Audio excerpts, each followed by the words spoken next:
No one ever warned me that silence could be so much louder than any angry word ever spoken, that it could echo in an empty room and fill your chest until you can barely breathe.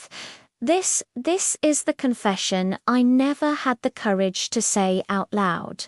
The one I buried so deep, I almost convinced myself it wasn't there. I smiled every day.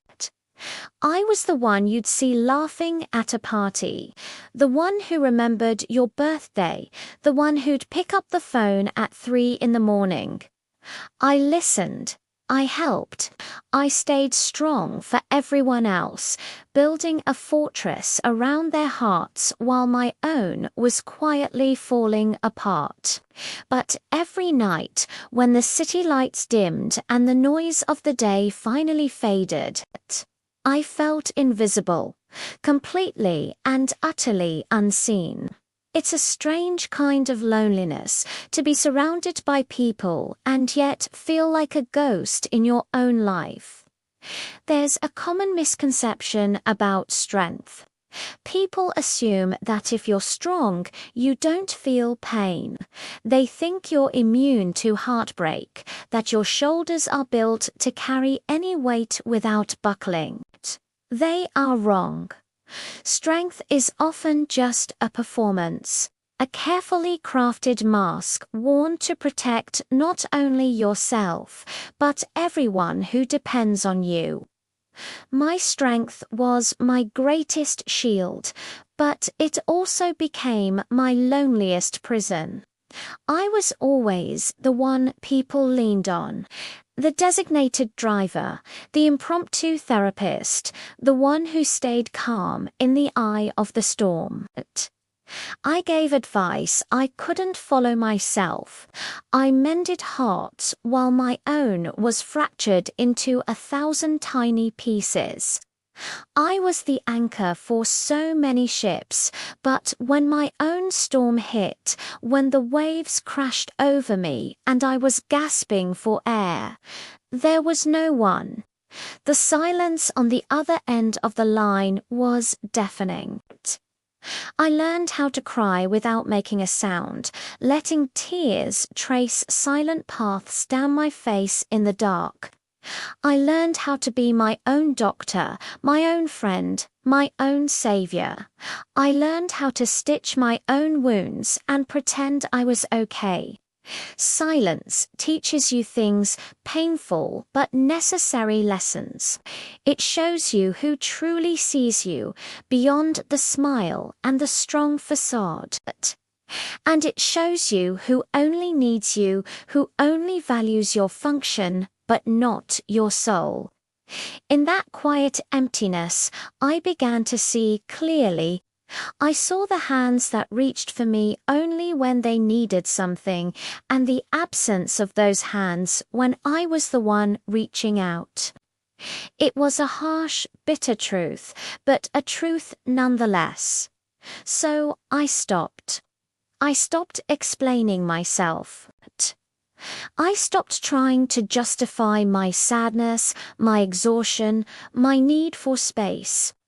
I stopped begging to be understood by people who were committed to misunderstanding me. It wasn't because I stopped caring or because I became cold and bitter. It was because, for the first time in a very long time, I chose myself. One chose my own peace over their comfort.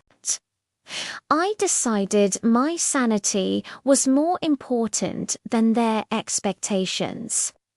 I learned that no is a complete sentence, and that protecting your energy isn't selfish, it's essential for survival. Healing doesn't make a loud noise. It doesn't announce its arrival with trumpets and confetti.